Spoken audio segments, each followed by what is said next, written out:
हर्ष, mom को हमेशा मुझसे शिकायत रहती है ना कि मैं घर का कोई काम नहीं करती। मॉम को तुमसे कोई शिकायत नहीं है। मुझे तो ऐसा लगता है कि बहुत सारे इश्यूज हैं उनको मुझसे। खैर, ये इश्यूज को दूर करने के लिए मैंने एक परफेक्ट प्लान कर लिया है। What? पास्ता, वो भी मैंने अपने हाथों से बनाया है सबके लिए, कार्बोनारा पास्ता। बस एक छोटा सा काम करना। क्या? मॉम को ना इसका नाम कहने के लिए मत कहना। Very funny. देखो हर्ष, मैंने बहुत मेहनत से बनाया एंड आई जस्ट होप कि सबको अच्छा लगेगा, ब्रो इन लॉ को भी अच्छा लगेगा।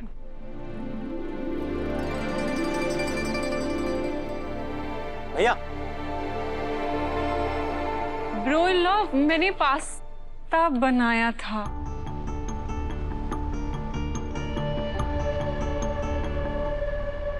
ये अष्टमी के चक्कर से ना मैं तंग आ गई हूँ।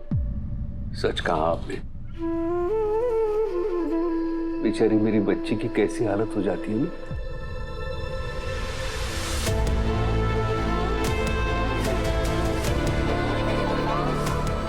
बहुत बड़ा गुनाह हो गया मुझसे। आर्य सर से प्यार करके मैंने जाने अनजाने में ही सही एक शादीशुदा रिश्ते के बीच आने की कोशिश की है, एक गृहस्थी तोड़ने की कोशिश की है। इसमें जितनी गलती मेरी है ना, उतनी गलती आर्य सर की भी है। मैं आपको कभी माफ नहीं करूंगी सर।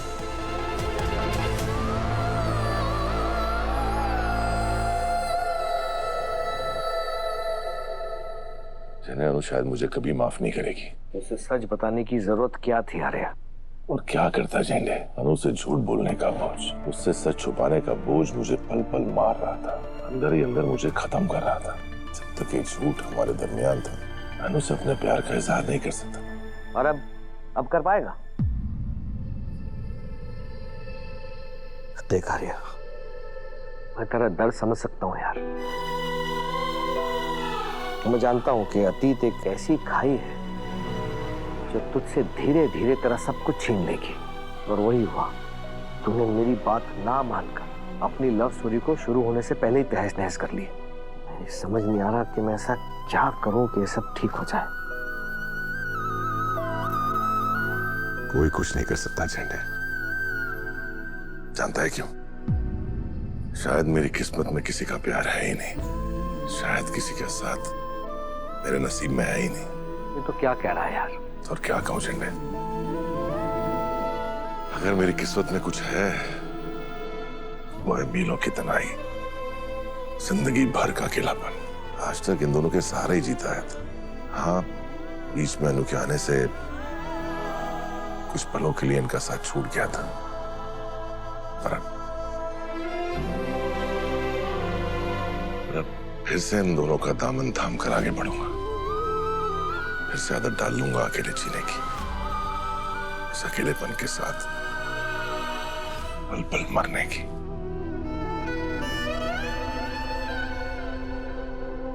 देखा तुमने हर्ष, ब्रो इन लॉ को? मैं इस घर में एक आइडियल बहू बनना चाहती हूँ, सो कॉल्ड आदर्श बहू बनना चाहती हूँ, लेकिन तुम्हारी फैमिली मेंबर वो लोग मुझे बनने नहीं देंगे।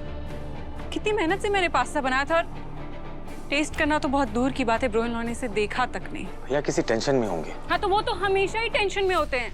कभी काम का टेंशन, कभी अनु के नाम का टेंशन, कभी टेंशन है इस बात की टेंशन। मैं क्या करूं? मुझे तो लगता है कभी कभी टेंशन वेंशन कुछ है नहीं, बस ड्रामा करते रहते हैं।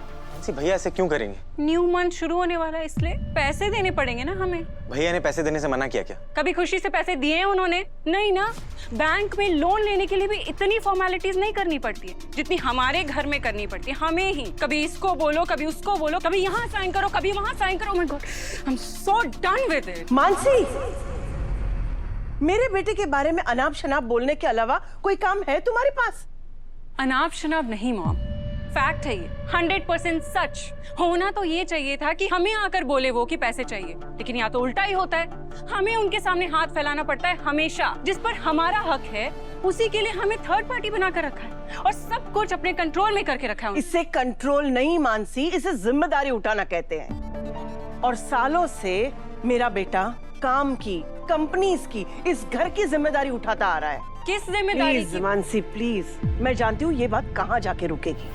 जब कोई हर्ट होगा, किसी का दिल दुखेगा, किसी को बुरा लगेगा, और मैं नहीं चाहती कि ऐसा कुछ हो।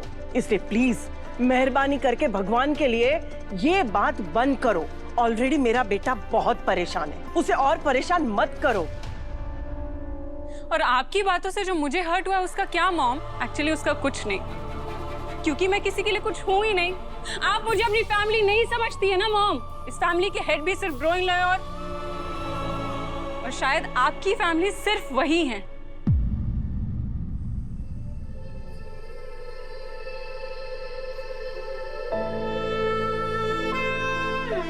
क्या हो गया अनु? इतना अर्जेंटली मैसेज करके बुलाया तूने? अनु, तेरा दिमाग खराब हो गया है क्या? इतनी ठंड पड़ रही और तूने स्वेटर तक नहीं पहना है। मैं कुछ कह रही हूँ, सुन भी रही है। अनु, क्या हुआ, बोलेगी? तो बोलने के लिए कुछ नहीं बचा सिमरन।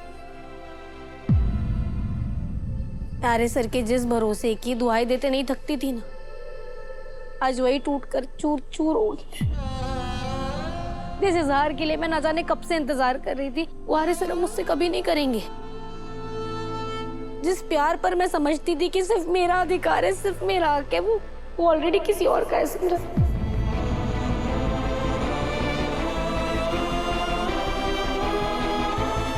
तू साफ साफ बोलेगी कि हुआ क्या है?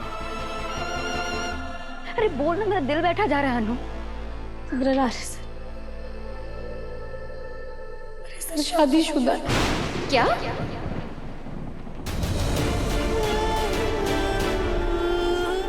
राजनंदिनी किसी और का नहीं, उनकी वाइफ का नाम है राजनंदिनी।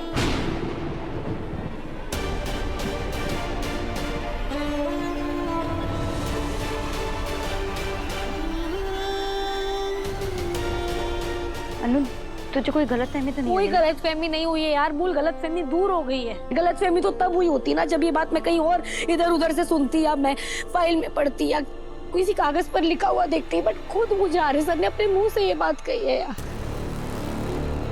मैं इतने महीनों से तरस रही थी ना कि कब आर्य सर मुझे वो 3 magical words I love you कहेंगे, कब मुझसे अपने प्यार का इजहार करेंगे, कब कहेंगे अनु मैं तुमसे बहुत प्यार करता हूँ। पर तू सोच ना, सर ने मुझे क्या कहा, क्या यही कि वो शादीशुदा है।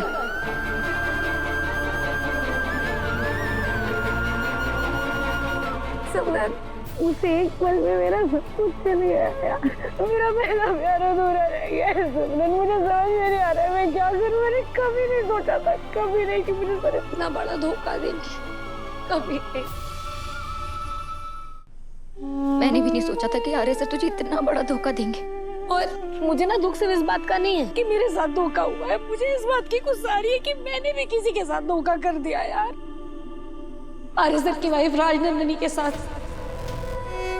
तू जानती है एक शादीशुदा आदमी से प्यार करना कितना बड़ा पाप होता है, और मैं ऐसी नहीं हूँ, मेरे संस्कार ऐसे नहीं है। मेरे मम्मी पापा ने मुझे ये सब नहीं सिखाया। सिमरन, क्या हो गया यार मुझसे? मैंने क्या क्या कर दिया?